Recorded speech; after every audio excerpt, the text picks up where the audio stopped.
Welcome back to my channel that is nursing knowledge hub. तो आज के इस लेक्चर में हम लोग पढ़ेंगे एक बहुत अच्छा important topic that is patient positioning के बारे में। तो बहुत सारे पोजीशंस होते हैं और उनके बहुत सारे यूज होते हैं और कुछ स्पेसिफिक डिजीज होते हैं उनमें हम लोग एक कुछ स्पेसिफिक पोजीशंस देते हैं। तो हम लोग देख लेते हैं। तो फर्स्ट जो हमारा पोजीशन होगा वो हमारा रहेगा सुपाइन पोजीशन। तो सुपाइन पोजीशन को हम लोग डॉर्सल पोजीशन के नाम से भी जानते हैं, हॉरिजॉन्टल पोजीशन के नाम से भी जानते हैं, हॉरिजॉन्टल रिकम्बेंट पोजीशन के नाम से भी हम लोग जानते हैं। तो इसमें क्या होता है देख लेते हैं। तो patient lies flat on back, यानी किस में रहेगा, पीठ पे लेटा रहेगा, with extremity extended and legs slightly abducted. तो लेग्स जो होगा स्लाइटली एबडक्टेड भी रह सकता है या फिर ऑन द सरफेस भी रह सकता है, प्लेन भी रह सकता है या फिर एबडक्टेड भी रहेगा। तो इसमें क्या रहता है, पेशेंट जो पीठ के बल लेटा रहता है ना।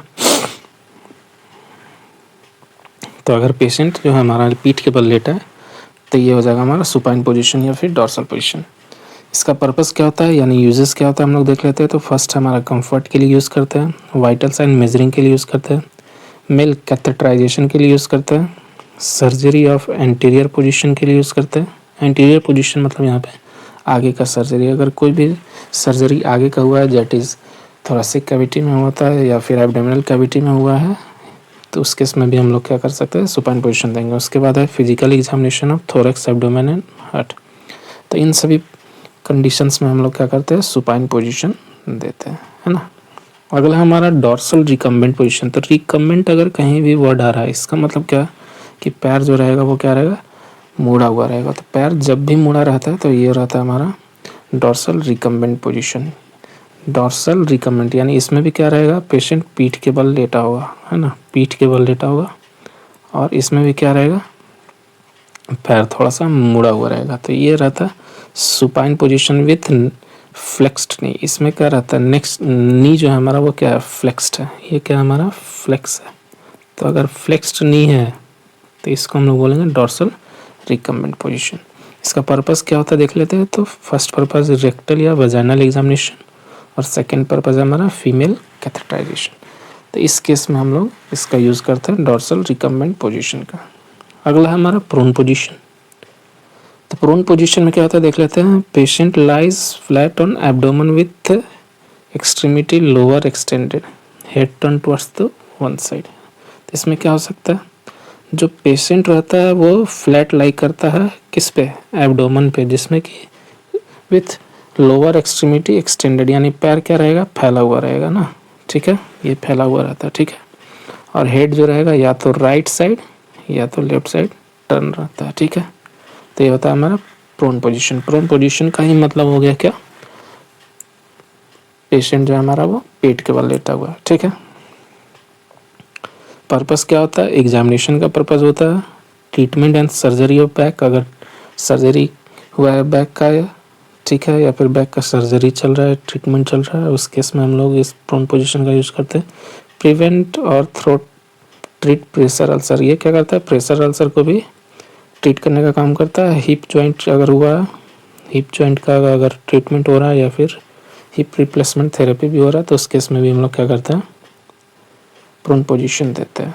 तो हम लोग 3 पोजीशन देख चुके हैं, सुपाइन पोजीशन, डॉर्सल पोजीशन और प्रोन पोजीशन। सुपाइन पोजीशन में पीठ के बल लेटा रहेगा पेशेंट, डॉर्सल रिकम्बेंट पोजीशन में क्या रहेगा, पीठ के बल लेटा रहेगा लेकिन पैर मोड़े हुए रहेगा, और प्रोन पोजीशन में पेट के बल लेटा रहता है।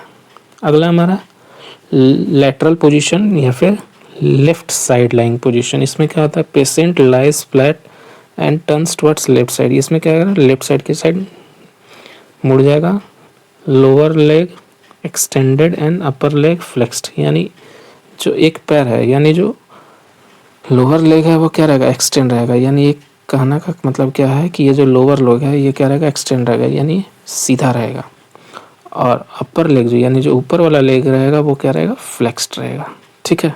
तो फ्लेक्स का मतलब क्या होता है, मुड़ा हुआ, ठीक है, और एक्सटेंड का मतलब होता है फैला हुआ, ठीक है, ये आप लोग ध्यान दीजिए। उसके बाद पर्पस क्या होता है, तो इसका तो रेक्टल एग्जामिनेशन में करते हैं हम लोग, कोलोनिक इरिगेशन में हम लोग करते हैं। कोलोनिक इरिगेशन या फिर कोलोनोस्कोपी का लेक्चर मैं बना चुका हूँ, आप लोग जाके देख सकते हैं, ठीक है, बहुत ही अच्छा वीडियो है। उसके बाद है रेक्टल टेम्परेचर में, कोलोनोस्कोपी में रेक्टल सपोजिटरी में और इडीमा में। तो सपोजिटरी कैसा होता है, बुलेट शेप्ड होता है, मैं बता चुका हूँ। सपोजिटरी एनल रूट से देते हैं और इसमें होता है सेंसिटिव टू टेम्परेचर, ठीक है। तो इसमें क्या होता है, ऑब्जॉर्व कर लेता है। 4 पोजीशन हम लोग देख चुके हैं, डेट इज सुपाइन, उसके बाद डॉर्सल रिकम्बेंट, प्रोन पोजीशन और लेटरल, लेफ्ट लेटरल या लेफ्ट साइड लाइंग पोजीशन। अगला हमारा सिम्स पोजीशन। सिम्स पोजीशन को हम लोग सिम्स पोजीशन या फिर लेफ्ट लेटरल प्रोन पोजीशन या फिर सेमी प्रोन पोजीशन भी बोलते हैं। इसमें क्या होता है, पेशेंट जो है फ्लैट रहता है, turn towards left side and prone at 40 degree. ये 40 डिग्री पे झुका हुआ रहेगा, है ना। Lower leg extended and upper leg flexed at knee, 75 से 90 डिग्री। तो यह हमारा सिम्स पोजीशन। इनीमा पर्पस के लिए देते हैं, रेक्टल वजाइनल एग्जामिनेशन के लिए देते हैं। अब आ जाता है हमारा फॉलोअर्स पोजीशन। फॉलोअर्स पोजीशन में लेफ्ट लेटरल पोजीशन देते हैं इनीमा में, ये भी याद रखना है कि लेफ्ट लेटरल पोजीशन या सिम्स पोजीशन देते हैं, है ना। उसके बाद 6th है हमारा फॉलोअर्स पोजीशन। तो ये देख लेते हैं, patient lies supine with head end and bed elevated up to 45 to 60 degree. अगर ये जो पेशेंट का जो बेड है, बेड का जो हेड है, माथा है, अगर उसको हम लोग उठा देते हैं 45 से 60 डिग्री, तो इसको हम लोग बोलते हैं फॉलोअर्स पोजीशन, है ना। फॉलोअर पोजीशन में 3 तरह का फॉलोअर पोजीशन आता है, 3 या 4 होते हैं। आइडियल में क्या होता है, 45 डिग्री से कम होगा, यानी ये जो एंगल होगा, ये एंगल ये 45 डिग्री से अगर कम रहेगा तो इसको हम लोग बोलते हैं ideal follower position. High follower का मतलब क्या होगा, ये 90 डिग्री हो जाएगा, यानी बेड और ये 90 डिग्री और इसमें क्या 45 डिग्री से कम है। लो या सेमी फॉलोअर पोजीशन में ये 30 डिग्री का हो जाता है और सेमी फॉलोअर पोजीशन में 30 से 45 डिग्री, यानी बेड से एंगल कितना बना रहा है ये मेज़र करते हैं, ठीक है। इसका पर्पस क्या है देख लेते हैं। तो डिस्निया से रिलीफ होता है। डिस्निया क्या होता है, पेनफुल ब्रीदिंग, है ना। पेनफुल ब्रीदिंग को हम लोग डिस्निया बोलते हैं। To relax back and thigh, तो बैक एंड थाई को रिलैक्स करने के लिए, सपोर्ट देने के लिए कार्डियक डिजीज में यूज़ करते हैं। To measure jugular vein pressure, JVP, jugular vein pressure को नापने के लिए भी इसका यूज़ करता है। अगर इंट्राक्रेनियल प्रेशर भी बढ़ा हुआ है उस केस में हम लोग इसका यूज़ करते हैं। और पैरासेंटेसिस में हम लोग इसका यूज़ करते हैं। पैरासेंटेसिस का भी एक लेक्चर आएगा। अगला हमारा ऑर्थोपेनिक पोजीशन या फिर कार्डियक पोजीशन या फिर ट्राइपॉड पोजीशन। तो इसमें क्या होता है देख लेते हैं। Sitting and lean forward over cardiac table, यानी कार्डियक बैठकर कार्डियक टेबल पे क्या हो जाएगा, झुक जाएगा। तो इसी को हम लोग बोलते हैं ऑर्थोपेनिक पोजीशन, है ना। पर्पस क्या है, सीवियर डिस्निया में और कार्डियक डिजीज में हम लोग यूज़ करते हैं इसका। नेक्स्ट अब हम लोग देख लेते हैं ट्रेंडलबर्ग पोजीशन।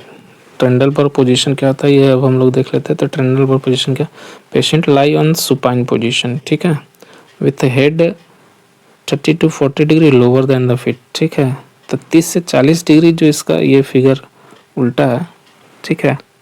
तो आदमी ऐसा लेटा हुआ, ठीक है, सपोज डेट ये आदमी का, और इसी को हम लोग ऐसे टर्न कर दे 30 से 40 डिग्री, तो ये पैर ऊपर चला जाएगा और मुंडी नीचे आ जाएगा। तो इसी को हम लोग बोलते हैं ट्रेंडलबर्ग पोजीशन, है ना, ठीक है। तो ये होता है हमारा ट्रेंडलबर्ग पोजीशन। अब इसका पर्पस क्या होता है हम लोग देख लेते हैं पर्पस। तो पेल्विक एग्जामिनेशन या फिर सर्जरी के लिए इसका हम लोग यूज़ करते हैं। शॉक में जब BP बहुत ही कम हो जाता है उस केस में हम लोग करते हैं।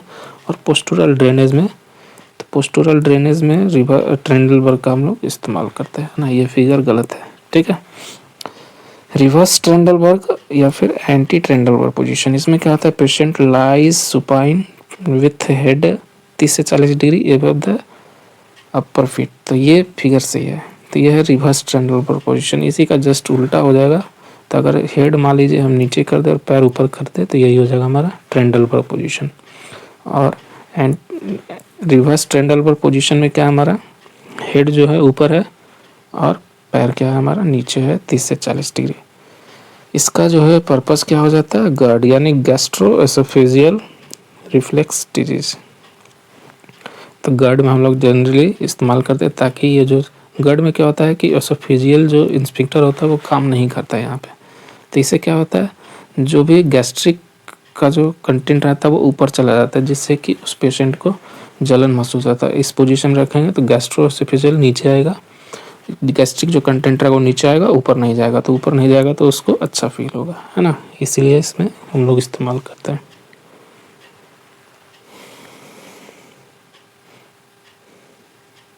अगला है अब हमारा डेट इज लिथोटोमी पोजीशन। क्या होता है देख लेते हैं।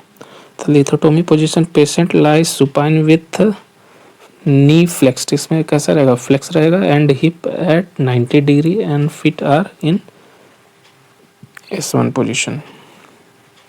तो फिट रहता है, फैला हुआ रहेगा, है ना। अब देख लेते हैं पर्पस क्या होता है। वजाइनल एंड पेरिनियल प्रोसीजर होता है, गायनेकोलॉजिकल एग्जामिनेशन, चाइल्ड बर्थ और जेनाइटो यूरिनरी सर्जरी के लिए। तो इसमें क्या रहता है, ऐसे पेशेंट सोया रहेगा और ये पैर क्या रहता है, फैला रहता है आपस के बीच में। ये हो जाता है हमारा फिगर, आप लोग देख सकते हैं लिथोटोमी पोजीशन का। अगला है हमारा नी चेस्ट पोजीशन या फिर नी एल्बो पोजीशन, जेनु पेक्टोरल या फिर मुस्लिम प्रेयर पोजीशन। तो इसमें हम लोग क्या करते हैं, पेशेंट जो है लाई करेगा प्रोन पे with support of knee and elbow and chest, यानी पेट के बल झुका रहेगा और सपोर्ट किससे लेगा, नी से और एल्बो से सपोर्ट लेता है। इसका फिगर आप लोग देख सकते हैं यहाँ पे बना हुआ है, ये है हमारा नी चेस्ट पोजीशन का फिगर, ठीक है। इसका पर्पस क्या होता है, रेक्टल या फिर वेजाइनल एग्जामिनेशन के लिए, सिग्माइडोस्कोपी के लिए, पोस्टपार्टम एक्सरसाइज और कॉर्ड प्रोलैप्स के लिए। तो कॉर्ड प्रोलैप्स के लिए इसमें पूछा जाता है क्वेश्चन कि कॉर्ड प्रोलैप्स के लिए कौन सा पोजीशन देते हैं, तो हम लोग देंगे नी चेस्ट पोजीशन। अगला हमारा रोज पोजीशन, पेशेंट जो होता है lies supine with hyper extension of neck. तो पेशेंट जो है इसका क्या है, सुपाइन में लेटा हुआ, लेकिन अगर नेक को हम लोग एक्सटेंड कर दें, ठीक है, तो नेक देखेंगे इसका क्या हुआ, एक्सटेंडेड है, नेक ऐसे पीछे करके लेटा हुआ। तो ये हो जाएगा हमारा रोज पोजीशन। किस किस में यूज़ करते हैं, तो एडेनेक्टोमी में जनरली क्या करेंगे, नेक के सर्जरी में यूज़ करते हैं। नेक के सर्जरी में क्या क्या जाएगा, एडेनेक्टोमी आ जाएगा, टॉन्सिलेक्टोमी आ जाएगा, यूवेलोप्लास्टी आ जाएगा और ट्रैकियोस्टोमी आ जाएगा। तो इन सभी पोजीशंस में हम लोग यूज़ करते हैं रोज पोजीशन। आगे हम लोग देख लेते हैं वेल्चर्स पोजीशन। ये क्या होता है, Walcher position, patient lies supine at the edge of bed with suspended leg, यानी एज ऑफ बेड यानी किनारे पे पेशेंट को लेटा देंगे और उसका पैर जब हम लोग नीचे कर देंगे तो ये हो जाएगा हमारा वेल्चर्स पोजीशन। पर्पस क्या होता है, ब्रीच डिलीवरी के लिए और रिलैक्स पेरिनियम को रिलैक्स करने के लिए। उसके बाद हमारा जैक नाइफ पोजीशन या फिर कार्सेक पोजीशन। ये क्या होता है, पेशेंट जो है प्रोन लाई करेगा with leg and head lower than the hip. तो ये हमारा जैक नाइफ पोजीशन। ये पर्पस क्या होता है, रेक्टल एग्जामिनेशन के लिए और कॉकिक सर्जरी के लिए इसका हम लोग इस्तेमाल करते हैं। Sniffing position, patient lie with hyper extension of head and flexion of neck. तो हेड जो होगा वो क्या रहेगा, फ्लेक्स रहेगा, ठीक है, और नेक भी क्या रहेगा, फ्लेक्स, मतलब पैर मुंह माथा को जो है खींच देंगे पूरा ऊपर की ओर, बोलेंगे आसमान को देखे। तो जब आसमान को देखेगा तो ये हो जाएगा हमारा स्निफिंग पोजीशन। है हमारा लोलॉयड डेविस पोजीशन। ये क्या होता है, combination of lithotomy and Trendelenburg position. तो ये कॉम्बिनेशन दोनों का होता है, लिथोटोमी का और ट्रेंडलबर्ग पोजीशन का, ठीक है। ये फिगर आप लोग देख सकते हैं जिसमें कि ट्रेंडलबर्ग में क्या रहता है, हेड नीचे रहता है और पैर ऊपर रहता है, और लिथोटोमी में पैर फैला हुआ रहता है। तो इसका यूज़ क्या हो जाएगा, pelvic and colorectal compartment syndrome, ठीक है, इसको बोलते हैं मायोन्यूरल एनॉक्सिया, ठीक है। तो इसमें क्या होता है कि पेशेंट को कोलोरेक्टल कंपार्टमेंट में दिक्कत होता है ना, या फिर पेल्विक डिपार्टमेंट में दिक्कत होता है। आगे अब हम लोग देख लेते हैं सिटिंग पोजीशन, वाइटल साइन लेने के लिए, हेड एंड नेक या फिर थोरैक्स एग्जामिनेशन के लिए। स्टैंडिंग पोजीशन या फिर इरेक्ट पोजीशन, उसमें क्या करते हैं हम लोग, बैलेंस चेक करते हैं या फिर गेट चेक करते हैं। गेट का मतलब होता है वो कैसे चल रहा है, हाउ पीपल वर्क या फिर हाउ पेशेंट वॉक्स। तो इस केस में हम लोग क्या करेंगे, गेट का इस्तेमाल करेंगे, ठीक है। और पोस्चर चेक करते हैं उसका। अब की पॉइंट्स कुछ देख लेते हैं स्पेसिफिक पोजीशन के लिए। तो elevate the affected body part. तो क्या, मान लीजिए अगर कहीं पे सर्जरी हुआ तो उसके उस पार्ट को हम लोग क्या करते हैं, एलिवेट करके रखते हैं। तो किन किन पोजीशन में एलिवेट करके रखेंगे देख लेते हैं। तो फर्स्ट है हमारा स्किन ग्राफ्ट। स्किन ग्राफ्ट में भी हम लोग क्या करते हैं, एलिवेट करके रखते हैं। जैसे मान लीजिए हमारा स्किन ग्राफ्ट हुआ हाथ में, तो उस पार्ट को हम लोग क्या करेंगे, ऊपर उठा के रखते हैं। एम्पुटेशन में रखते हैं, बर्न में रखेंगे, डीप वेन थ्रोम्बोसिस में, वेरिकोज वेन में और थ्रोम्बोफ्लेबलाइटिस में रखते हैं। अब देख लेते हैं हमारा सेमी फॉलर पोजीशन कब कब देते हैं। तो हाइपोफाइसेक्टोमी में, मास्टेक्टोमी में, लैरिंगोक्टोमी में, ब्रोंकोस्कोपी में। ब्रोंकोस्कोपी हो गया, हेड इंजरी और हेमरेज ब्रेन स्ट्रोक में देते हैं।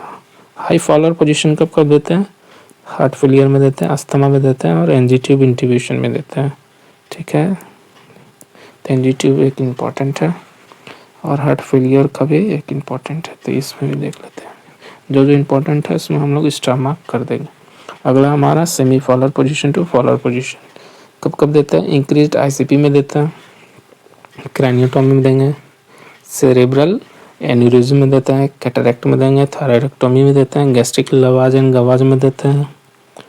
गैस्ट्रिक लवाज एंड गवाज में prevent the risk of ventilation, और गवाज से क्या होता है, एसोसिएटेड निमोनिया होता है। ठीक है, उस केस में भी हम लोग क्या करेंगे, इससे निमोनिया कैसे हो जाएगा ये समझ लेते हैं। तो अगर गवाज हो रहा है तो अगर पेशेंट उस केस में क्या करता है, एस्पिरेट कर लेता है। तो एस्पिरेट करने के कारण क्या हो जाएगा, वो ट्रैकिया में चला जाएगा। तो उस केस में भी क्या होता है, हम लोग सेमी फॉलर पोजीशन देते हैं। कार्डियक पोजीशन कब कब देंगे, तो सीओपीडी में देते हैं। ये पूछा हुआ है क्वेश्चन की सीओपीडी कब देते हैं, कार्डियक पोजीशन कब देते हैं, तो सीओपीडी में देते हैं और एम्फाइसीमा में देते हैं। पैरासेंटेसिस कब देते हैं, sitting at the edge of bed, हाँ, विथ सपोर्टेड फिट और सेमी फॉलर पोजीशन। थोरासेंटेसिस या फिर थोरैकोसेंटेसिस में कब देते हैं, ये भी उसी समय देते हैं, sitting at the edge of the bed with supported feet, side lying on the unaffected side with head elevated. तो थोरैकोसेंटेसिस पे एक लॉन्ग वीडियो बना हुआ है, आप लोग जाके देख सकते हैं, प्लेलिस्ट में फाउंडेशन ऑफ नर्सिंग है। उसके बाद हमारा kidney biopsy during prone position, उसके बाद आफ्टर में देंगे supine position. Liver biopsy supine position में, उसके बाद राइट लैटरल पोजीशन में देते हैं। लीवर बायोप्सी पे भी एक लॉन्ग वीडियो बना हुआ है, आप लोग जाके देख सकते हैं। लंबर पंक्चर या फिर स्पाइनल टैप में कब देते हैं, सी सेप देते हैं या फिर पीटल एटीट्यूड देते हैं, एम्ब्रियो पोजीशन देते हैं या फिर side lying position, board back या chin at chest and knee flexed और sitting and lean position. After position में क्या देता है, सुपाइन पोजीशन। सुपाइन पोजीशन में क्यों देते हैं, क्योंकि पोस्ट लंबर पंक्चर हेडेक को बचाने के लिए दिया जाता है। उसके बाद हमारा स्पाइनल कॉर्ड इंजरी, तो supine on spinal backboard with immobilise head in neutral position, है ना। तो स्पाइनल कॉर्ड इंजरी है तो उस केस में हम लोग क्या करेंगे, बैक को फिक्स रखते हैं, इमोबिलाइज हेड रखते हैं और न्यूट्रल पोजीशन में रखते हैं। ठीक है, लॉग रोल एक मेथड होता है। स्पाइनल कॉर्ड इंजरी में जनरली हम लोग इसका यूज़ करते हैं, पेशेंट को लॉग रोल करते हैं, है ना, उसको हिलाते नहीं हैं, क्योंकि अगर हिला देंगे तो और इंजरी ज़्यादा हो जाएगा। तो do not twist the patient, turn all together 3 to 4%। तो लॉग रोल में कितने % की ज़रूरत पड़ती है, ये PYQ है, पूछा हुआ क्वेश्चन है।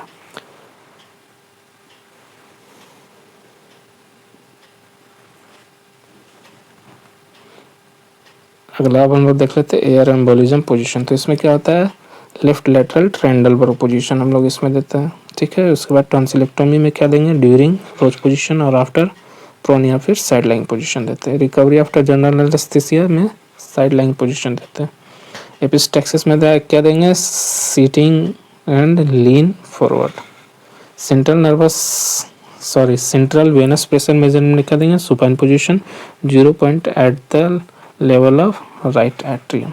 अगला हमारा टेट्रोलॉजी ऑफ फाइलेट, इसमें क्या देंगे, नी चेस्ट पोजीशन या फिर स्क्वाटिंग पोजीशन देते हैं। और कार्डियक प्रोलैप्स, इसमें हम लोग क्या देते हैं, extreme Trendelenburg position, modified Sims position या फिर नी चेस्ट पोजीशन देते हैं, तीनों दे सकते हैं। टोटल हिप रिप्लेसमेंट में क्या देंगे, साइड लाइन पोजीशन और non operated side with leg abducted और अपेंडेक्टोमी में semi फॉलर्स position and right lateral position. तो पोजीशंस में इतना ही। Thank you.